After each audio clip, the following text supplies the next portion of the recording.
देख रहे हैं SRTV न्यूज नेटवर्क और मैं हूं मनीषा श्रीवास आपके साथ। इस वक्त की मुख्य खबरें, खास मुलाकात विशेष मेहमान से। दर्शकों, इस वक्त हमारे समक्ष है हसनैन शाबिर सर, जो कि आप एक रिमोटोलॉजिस्ट हो।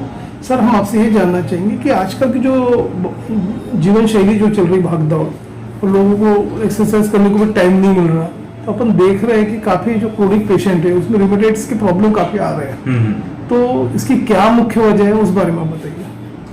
तो आजकल की जीवन शैली से संबंधित ये जो बात अर्थराइटिस से इन सबके प्रॉब्लम बढ़ते जा रहे हैं डे बाय डे।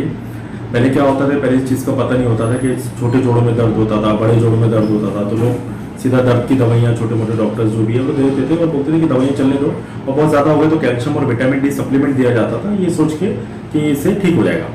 पर इसका कारण कुछ और था। हमारे शरीर के अंदर कुछ एंटीबॉडीज आ सकते हैं पॉजिटिव, इसमें कुछ एंटीबॉडी होती है, आरए फैक्टर होती है, एंटी-सीसी पे एंटीबॉडी होती है, और ये एंटीबॉडी पॉजिटिव आने की वजह से इसके कारण जोड़ों पे असर आता है, जो कि छोटे जोड़ बड़े जोड़ ये दोनों चीजें हो सकती है। और इसमें बात का फिर क्लासिफिकेशन किया गया, अलग अलग प्रकार के बातों का नामांकरण किया गया। तो उसमें गठिया बात है, संधि बात है, आम बात है, और बहुत सारे प्रकार के बात होते हैं। तो इसकी जो दवाइयाँ देते हैं उस डॉक्टर को बोलते हैं रूमेटोलॉजिस्ट, वात रोग विशेषज्ञ।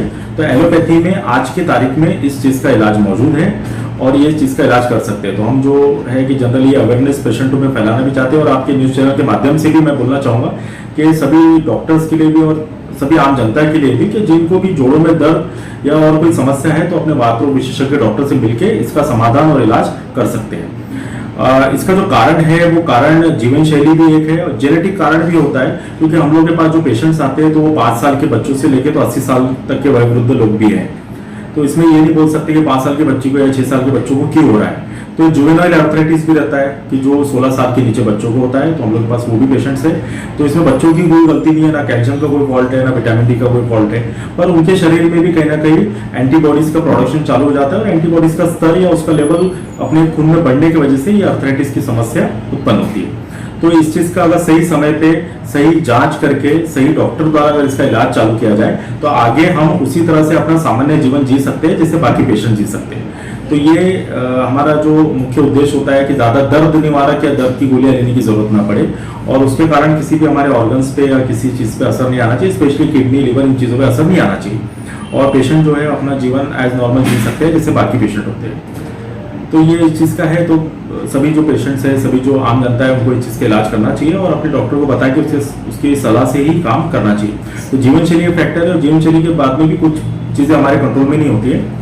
कभी कभार कोई इन्फेक्शन, जैसे बीच में चिकनगुनिया आया था, तो वायरल इन्फेक्शन के बाद में अर्थराइटिस होता है, पर वो वायरल इन्फेक्शन चले जाता है, अर्थराइटिस 6-6 महीने रह जाता है लोगों में।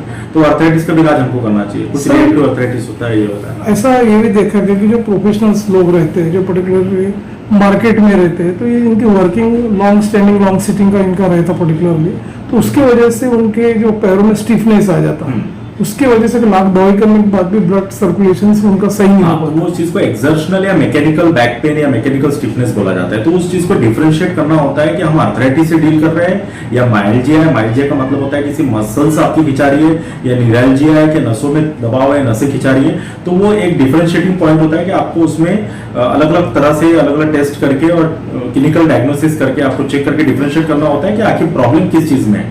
मैकेनिकल का अर्थ होता है कि सुबह से लेकर शाम तक आप काम कर रहे हो, शाम में जाके अगर आपके पैरों में खिंचावट हो रही है जो कि मॉर्निंग में नहीं है, आफ्टरनून में नहीं है और इवनिंग में हो रहा है, तो ये अलग चीज है। ये मैकेनिकल कारण हो सकता है, या सिंपल विटामिन B12 डिफिशियंसी हो सकती है, या D3 से आप डील कर रहे हो, या आपको लॉन्ग टर्म सिटिंग की वजह से पैरों में न्यूरोपैथी हो रही है, या आप बहुत बार हमारे यहाँ टोबैको स्मोकिंग ये भी हैबिट्स होती है, तो इससे भी पैरों की नसें खिंचाना और ये सब चीजें होती है।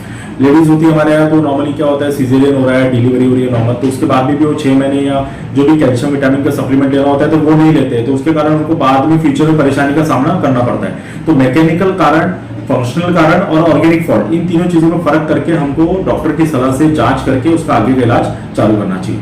जो पेशेंट क्रोनिक है, जिनमें रूमेटॉइड आर्थराइटिस है, काफी दिनों से ट्रीटमेंट कराने के बावजूद भी उनको क्योर नहीं हो रहे, तो ये लोग फिर बाकी के जैसे दर्द निवारक टेबलेट्स की तरफ से चले जाते हैं या पेन किलर टेबलेट्स लेते हैं या अपना सनरेज को एक्सपोज नहीं कर पाते, तो उसका इफेक्ट कितना होता है? ये मैं बताना चाहूंगा इस माध्यम से कि रूमेटॉइड अर्थराइटिस को बोला जाता है गठिया बात। गठियावात की समस्या होती है एंटीबॉडीज डेवलप होने से, जिससे मैं बता रहा हूँ। तो एंटीबॉडीज आपकी पॉजिटिव रेंज में भी हो सकती है, नेगेटिव रेंज में भी हो सकती है। वो आपका जो डॉक्टर रोमेटोलॉजिस्ट आपको बताएगा कि पॉजिटिव है नेगेटिव। अगर आपको रोमेटॉइड अर्थराइटिस है, सीरो पॉजिटिव है, सीरो नेगेटिव है और ब्लड में उसका लेवल है और आपको उसके कारण जॉइंट पेन की समस्या बार बार हो रही है, तो दर्द निवारक गोलियां हमको कुछ समय के लिए ही लेना पड़ता है शुरुआत में, जब तक बेसिक वाली जो दवा है उसका असर ना आ जाए। अब इसमें दवाओं की दो कैटेगरी आती है स्पेशली। एक होता है डीमार्ट्स करके। डीमार्ट्स का अर्थ होता है कि disease modifying anti rheumatic drugs. ये वो दवाइयां होती है जो गोलियां के टैबलेट्स के फॉर्म में आती है मैक्सिमम। इसमें इंजेक्शंस भी आते हैं, लेकिन आप ये दवाइयां अगर लिए शुरुआत में और बराबर प्रॉपर डोसेज में जैसा आपका डॉक्टर एडवाइस करता है, तो इससे आपको आगे जाके स्टीरॉइड या पेन किलर दर्द निवारक गोलियां लेने की जरूरत नहीं पड़ती है कुछ समय के बाद में। और अगर पड़ती हुई जरूरत हो, डॉक्टर एडवाइस करता है कि जब आपको दर्द हो तो आप लीजिए। लेकिन ये दर्द डीमार्ट्स थेरेपी एक यूजफुल थेरेपी है गठियावात में, जो आप इस पेशेंट लोग कर सकते हैं डॉक्टर की सलाह से।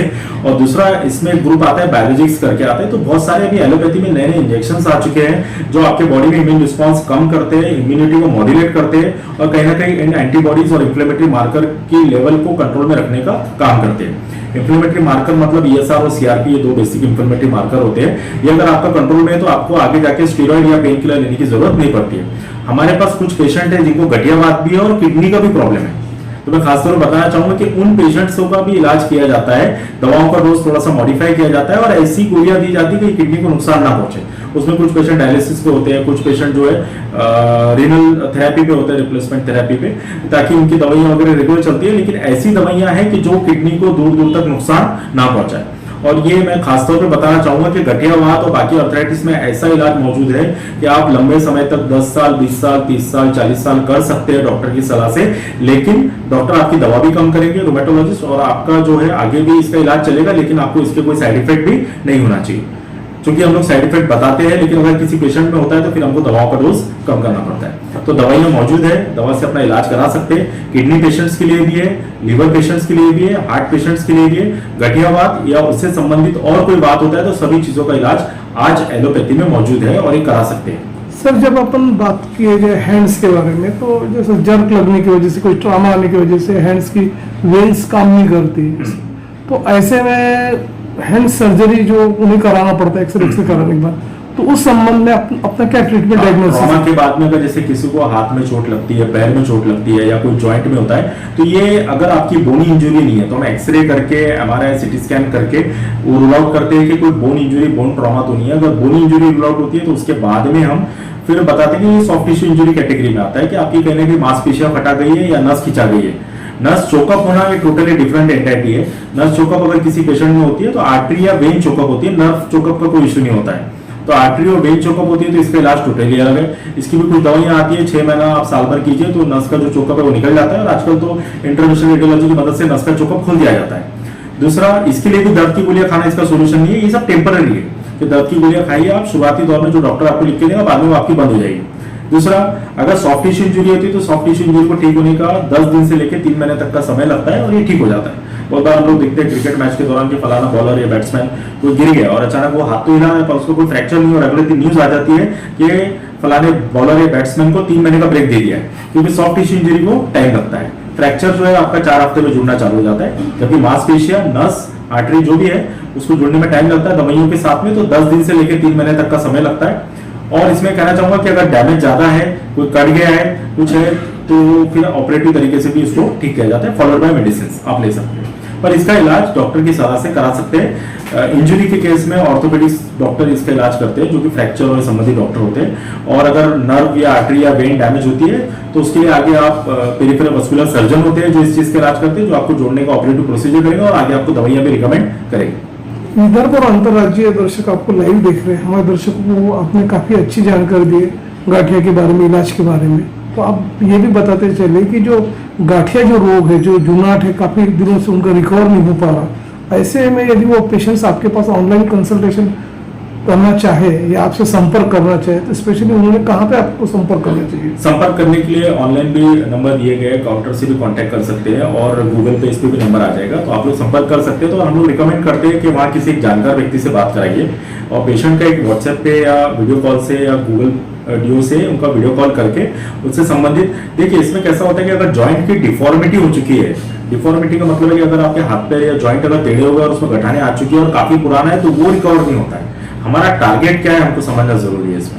हमारा टारगेट ये है कि हमारे जो बच्चे के जॉइंट्स है, जो हम आज चल रहे हैं फिर रहे हैं, वो मोमेंट डिस्टर्ब नहीं होना चाहिए, वो नहीं होना चाहिए, तो उसकी भी ये दवा है, ठीक है। और जो हो चुका है वो डिफॉर्मिटी किसी भी दवा से रिकमेंड नहीं होती है। मैं तो कहना चाहूंगा कि अगर कोई ऐसा दावा करता है तो वो गलत है। डिफॉर्मिटी करेक्ट नहीं होती है, और डिफॉर्मिटी अगर कहीं पैर की या हिप जॉइंट की हो जाए तो हम लोग रिप्लेसमेंट करके उसको ठीक करते हैं। बाकी छोटे जॉइंट्स की डिफॉर्मिटी तो रिकवर नहीं होती है। बाकी जॉइंट डिफॉर्म नहीं होना चाहिए, उसमें कोई गठाने नहीं बनना चाहिए, और इस चीज का इलाज हम आगे कर सकते हैं ताकि फ्यूचर में हमको प्रॉब्लम ना हो। और पेशेंट्स को अगर संपर्क करना है तो हमसे ऑनलाइन कंसल्ट कर सकते हैं, व्हाट्सएप पे या गूगल ऑडियो पे अपना वीडियो बना के सेंड कर सकते हैं, और अकॉर्डिंगली वीडियो देख के वो पेशेंट से बात करके फिर इस चीज का आगे इलाज ऑनलाइन आप करा सकते हैं। अगर वात, अर्थराइटिस, स्पॉन्डिलाइटिस, नस का प्रॉब्लम, लूपस या ऐसी वात संबंधित या रोमेटोलॉजी संबंधित कोई भी बीमारी है तो उसके लिए हम मौजूद है रोमेटोलॉजिस्ट। और फ्रैक्चर संबंधित या और कोई नसों की संबंधित बीमारी है तो एक ऑर्थोपेडिक डॉक्टर से भी संपर्क कर सकते हैं। दूर दराज के जो दर्शक आपको देख रहे हैं उन्होंने आपके क्लिनिक का फायदा उठाना चाहिए, क्योंकि यहाँ मिनिमम कॉस्ट में हर तरह का ट्रीटमेंट अवेलेबल है। तो आपका जो ओपीडी क्लिनिक है यहाँ पे किस तरह की स्पेशलिटी अवेलेबल है वो भी आप बताइए। यहाँ मेरे ओपीडी क्लिनिक में रोमेटोलॉजी रिलेटेड संबंधित सारी जांच और सारा जो है ट्रीटमेंट कंप्लीट ट्रीटमेंट हो जाता है। तो हम लोग यहाँ डिमांड्स भी देते हैं, हम लोग यहाँ बायोलॉजिक्स थेरेपी भी रिकमेंड करते हैं, और यहाँ पेशेंट सेंट्रिक ट्रीटमेंट में बोलना चाहूंगा कि हर पेशेंट जो होता है वो इतना अफोर्डिंग नहीं होता है कि आपकी उतनी फीस पे कर सके। स्पेशली रोमेटोलॉजी जो ऐसा डिपार्टमेंट है कि जहाँ शहर में 4 या 5